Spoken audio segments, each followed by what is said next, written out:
فاسألوا الذكر إن كنتم لا تعلمون۔ تو اے لوگو علم والوں سے پوچھو اگر تمہیں علم نہ ہو۔ صلوا علی الحبیب صلی اللہ علی محمد صلی اللہ علیہ وسلم۔ الحمدللہ رب العالمین والصلاة والسلام علی سید الانبیاء والمرسلین، اما بعد فاعوذ باللہ من الشیطان الرجیم، بسم اللہ الرحمن الرحیم۔ الصلاة والسلام علیکہ یا رسول اللہ وعلی آلک وصحابک یا حبیب اللہ۔ وَكَذَلِكَ جَعَلْنَاكُمْ أُمَّةً وَسَطًا لِتَكُونُوا شُهَدَاءَ عَلَى النَّاسِ وَيَكُونَ الرَّسُولُ عَلَيْكُمْ شَهِيدًا۔ اور بات یوں ہی ہے کہ ہم نے تمہیں کیا سب امتوں میں افضل کہ تم لوگوں پر گواہ ہو، اور یہ رسول تمہارے نگہبان اور گواہ۔ سبحان اللہ۔ حضور جان عالم علیہ السلام کی امت جو ہم لوگ ہیں، امت محمدی صلی اللہ تعالی علیہ وسلم سب سے آخر میں تشریف لائی، لیکن سب امتوں میں افضل ٹھہری، اور یہ تمام امتوں کی گواہی بھی دے گی۔ اب کیسے گواہی دے گی؟ جو لوگ پہلے گزر چکے ان کی گواہی کیسے؟ امت محمدی علی صاحب الصلاۃ والسلام کی گواہی ہر زندہ و مردہ کے حق میں مقبول ہے۔ ایک جنازہ گزرا، حضور جان عالم علیہ السلام کے پاس صحابہ کھڑے ہوئے تھے، صحابہ نے اس جنازے کی تعریف فرمائی، حضور نے فرمایا واجب ہو گئی۔ پھر جنازہ گزرا، لوگوں نے اس کی برائی بیان کی، حضور نے فرمایا واجب ہو گئی۔ حضرت عمر فاروق اعظم نے پوچھا یا رسول اللہ صلی اللہ تعالیٰ علیہ وسلم یہ کیسے؟ آپ نے پہلے پر بھی واجب فرما دیا، دوسرے پر بھی واجب فرما دیا، کیا واجب ہوا؟ تو حضور جان عالم علیہ السلام نے ارشاد فرمایا کہ آپ نے پہلے مردے کی تعریف کی، اس پر جنت واجب ہو گئی، آپ نے دوسرے مردے کی برائی بیان کی، اس پر جہنم واجب ہو گئی۔ اللہ اللہ۔ یعنی اگر ہم سرٹیفکیٹ، مطلب ہم سے مراد یہ ہے کہ مرنے والے کے جو پڑوسی ہیں، جو اس کے دوست احباب ہیں، جو اس کے ساتھ رہنے والے ہیں، وہ اگر اس کی اچھائیاں بیان کریں گے، اس کے کردار کی گواہیاں دیں گے کہ یہ اچھا آدمی تھا، تو اللہ تبارک و تعالیٰ اس کے لیے جنت لکھ دے گا۔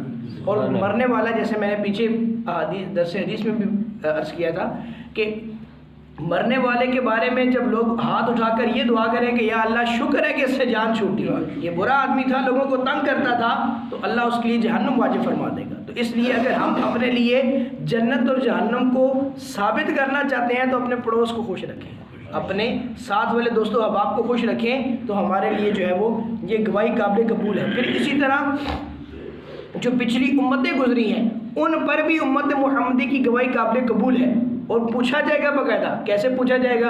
حضور جان عالم علیہ السلام کی حدیث مبارکہ کے بعض احادیث کے مفہوم ہیں، ساری حدیثیں تو چونکہ وقت کم ہے، یہ آیت بہت بڑی ہے، لمبی آیات ہے، اس میں تفصیل زیادہ ہے، تو مفہوم سناتا ہوں کہ حضور جان عالم علیہ السلام نے فرمایا کہ قیامت والے دن کفار سے پوچھا جائے گا کہ تم ایمان کیوں نہیں لائے؟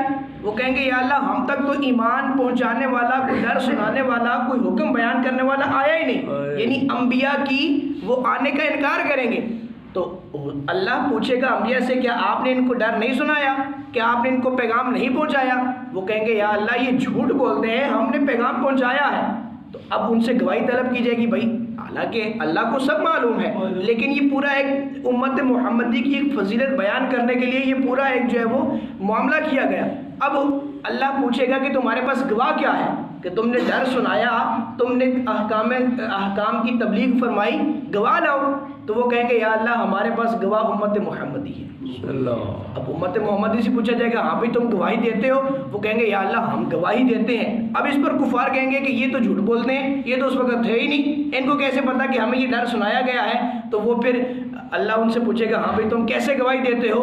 تو امت محمدی علیہ صاحب الصلاۃ والسلام کے وہ نیک لوگ، یہاں پر یہ مراد جو گواہی مراد ہے یہ نیک لوگوں کی ہے، ہم جیسے گناہ گاروں کی نہیں ہے، نیک لوگوں کی۔ وہ کہیں گے یا باری الہ ہمیں اس بات پر کامل یقین ہے کہ آپ کے محبوب کریم ہمارے درمیان تشریف لائے، قرآن کی دولت لے کر آئے، قرآن میں آپ نے سب بیان فرما دیا، ہم نے اس کو من و عن حضور کی زبان سے سن کر مان لیا، ہمیں یہ پتہ ہے قرآن میں لکھا ہے کہ تمام انبیاء کرام نے تبلیغ کا حق ادا کیا، ہم گواہی دیتے ہیں کہ ان انبیاء کرام نے تبلیغ کا حق ادا کیا، یہ سارے کافر نہیں ہو۔ تو اس قرآن کی بنا پر، کیونکہ ہم نے اللہ کو نہیں دیکھا، ہم نے جنت و دوزخ کو نہیں دیکھا، ہم نے محبوب کریم کی زبان سے سنا کہ اللہ موجود، ہم نے مان لیا۔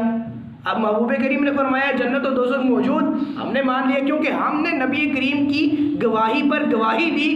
اس پر اللہ کریم جو ہے وہ ہمیں بروز قیامت یہ اعزاز دے گا، اور ہمیں سے مراد یہ کہ وہ نیک لوگ جو اپنی زبان کی احتیاط کرتے ہیں، یہاں پر حدیث میں یہ مضمون بھی موجود ہے کہ وہ لوگ جو زبان کی احتیاط کرتے ہیں، جو زبان سے دن رات جھوٹ بولتے ہیں، جو گناہ کرتے ہیں، جو غیبتیں کرتے ہیں، جو ایک دوسرے کو گالیاں بکتے ہیں، یہاں پر وہ لوگ مراد نہیں ہیں، یہاں وہ لوگ مراد ہیں جو اپنی زبان کی کامل احتیاط کرتے ہیں، زبان کے ساتھ نیکیاں کرتے ہیں، نعت پاک مصطفیٰ صلی اللہ علیہ وسلم پڑھتے ہیں، درود پاک پڑھتے ہیں، قرآن کی تلاوت کرتے ہیں، یہاں سے مراد وہ لوگ ہیں، ان کی گواہی جو ہے ان معاملات میں قابل قبول ہے۔ آگے رب فرماتا ہے وَمَا جَعَلْنَا الْقِبْلَةَ الَّتِي كُنْتَ عَلَيْهَا إِلَّا لِنَعْلَمَ مَن يَتَّبِعُ الرَّسُولَ مِمَّن يَنقَلِبُ عَلَىٰ عَقِبَيْهِ، اور اے محبوب تم پہلے جس قبلہ پر تھے ہم نے وہ اسی لیے مقرر کیا تھا کہ دیکھیں کون رسول کی پیروی کرتا ہے اور کون الٹے پاؤں پھر جاتا ہے۔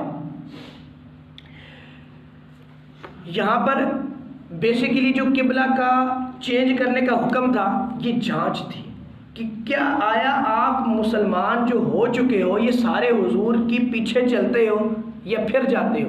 اس میں بعض جو کمزور ایمان والے تھے جب قبلہ کی چینجنگ کا حکم آیا، چونکہ وہ دل سے پکے مسلمان تو ہوئے نہیں تھے، بس ہلکا ہلکا سا ایمان قبول کیا تھا، دل سے قبول نہیں کیا تھا، منافقین بھی موجود تھے۔ اب چونکہ وہ اندرن باطنن تو یا یہودی تھے یا عیسائی تھے، خالی ظاہراً کلمہ پڑھا تھا، تو چونکہ وہ ان کا قبلہ بھی وہی تھا بیت المقدس، مسلمانوں کا قبلہ بھی ادھر ہی تھا، تو انہوں نے کہا ٹھیک ہے، لیکن جب قبلہ کی چینجنگ کا حکم آیا تو اب چونکہ پچھلے قبلہ کی محبت موجود تھی، پچھلے دین کی محبت موجود تھی، رسول اللہ کی پیروی کا خیال نہیں تھا، تو وہ ایمان سے پھر گئے۔ تو ان کی آزمائش کرنا مقصود تھا کہ کون رسول کی پیروی کرتا ہے۔ اصل مراد کیا ہے؟ حضور کی پیروی مقصود ہے۔ اگر اصل مراد حضور کی پیروی نہ ہوتی تو یہ بات ہم سب کے پیش نظر ہے کہ جان بچانا کیا ہے؟ فرض ہے۔ جب جان جانے کا خطرہ ہو کہ پتہ ہو کہ جان چلی جائے گی تو جان بچانے کے لیے حرام گوشت بھی کھایا جا سکتا ہے، حرام مال کھایا جا سکتا ہے اس وقت کہ اب اگر نہ کھایا تو مر جاؤں گا، حالت اس قدر بری ہو جائے تو جان بچانا کیا ہے؟ شریعت کہتی ہے جان بچانا فرض ہے۔ نماز کیا ہے؟ فرض ہے۔ لیکن صحابہ نے اپنی جان حضور کے قدموں میں نچھاور کی، صحابہ نے اپنی نماز حضور کے قدموں میں نشاور کی۔ حضرت علی کی مثال موجود نہیں ہے کیا؟ حضرت علی نے عصر حضور کی نیند پر قربان کی، حضرت صدیق اکبر نے اپنی جان کو حضور کے قدموں میں قربان کیا، سانپ سے کٹوا لیا۔ تو اعلیٰ حضرت کیا فرماتے ہیں کہ صدیق بلکہ جان غار میں اس پہ دے چکے، وہ تو کر چکے جو کرنی بشر کی تھی۔ حضرت صدیق نے یہ تو نہیں سوچا نا کہ بعد میں حضور جو ہے وہ میرے لیے دعا فرمائیں گے میں بچ جاؤں گا۔ حضرت صدیق نے کہا کہ یہ سانپ مجھے نقصان دے، میرے محبوب کو نقصان نہ دے۔ اثر اگرچہ حضرت علی کو اثر سے بڑی محبت تھی تو اسی لیے تو آنسو آنکھوں سے نکلے نا۔ نماز جانے کا خوف ان کو بھی تھا، لیکن اس سے زیادہ خوف یہ تھا کہ محبوب کریم کی نیند خراب نہ ہو۔ یعنی اصل مراد کیا ہے کہ حضور کی اطاعت مراد ہے، اگر حضور کی اطاعت نہیں ہے تو کچھ بھی نہیں ہے۔ اب اعلیٰ حضرت کیا فرماتے ہیں کہ مولا علی نے واری تیری نیند پر وہ بھی عصر جو سب سے اعلیٰ خطر کی ہے۔ عصر کے بارے میں قرآن میں رب فرماتا ہے کہ والصلاۃ الوسطی، نمازوں کی حفاظت کرو، بہترین سب سے جو اعلیٰ نماز ہے وہ عصر کی ہے، اس کی زیادہ حفاظت کرو، وہ زیادہ حفاظت کے لائق ہے۔ باقی ساری نمازیں بھی لائق ہیں لیکن عصر کی زیادہ فضیلت بیان کی گئی۔ کیوں؟ کیونکہ پتہ تھا کہ یہ واقعہ ہونے والا ہے، تاکہ لوگوں کو پتہ چل جائے جو سب سے اعلیٰ قدر کی نماز ہے وہ بھی مولا علی نے حضور کی نیند پہ قربان کر دی۔ یہاں پر یہ اس آیت میں یہ بتایا جا رہا ہے کہ اصل بندگی کیا ہے، اصل چیز کیا ہے؟ حضور کی اطاعت ہے۔ یہ قبلہ چینج ہونا یہ تو کیا ہے؟ حضور اگر خانہ کعبہ کی طرف منہ کر کے نماز پڑھ رہے ہیں تو ہم خانہ کعبہ کی طرف منہ اس لیے کرتے ہیں کیونکہ حضور نے پڑھی۔ خانہ کعبہ افضل اس لیے ہوا کیونکہ اس کو حضور نے پسند کیا، مدینہ اس لیے افضل ہوا کیونکہ اس کو حضور نے پسند کیا، نماز اس لیے ہم نے پڑھی کیونکہ حضور نے پڑھی۔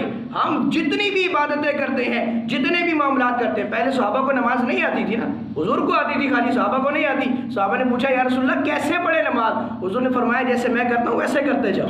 نماز اصل میں حضور کی اطاعت کا نام ہے، بندگی اصل میں حضور کی اطاعت کا نام ہے۔ جس شخص کے اندر بندگی میں اطاعت رسول نہیں ہے، اس کی بندگی قابل قبول نہیں ہے۔ وہ بندگی بھلے ٹکرے مارتا رہے، جیسے وہ کسی نے لکھا نا حضرت علی کے بارے میں، اور حضرت علی کے بارے میں ایسے ہے تو پھر حضور کے بارے میں کیسے ہوگا؟ وہ کہتے ہیں کہ دل میں ہو بغض علی، بدن پہ ہو حج کا احرام، تیرے نصیب کے وہ چکر ہے طواف نہیں۔ طواف کریں اور علی کا بغض رکھیں، تو جب علی کے بغض سے طواف قبول نہیں تو پھر رسول کے بغض سے کیا طواف قبول ہوگا؟ کیا نماز قبول ہوگی؟ کیا درود قبول ہوگا؟ کیا سلام قبول ہوگا؟ کچھ بھی قبول نہیں ہے۔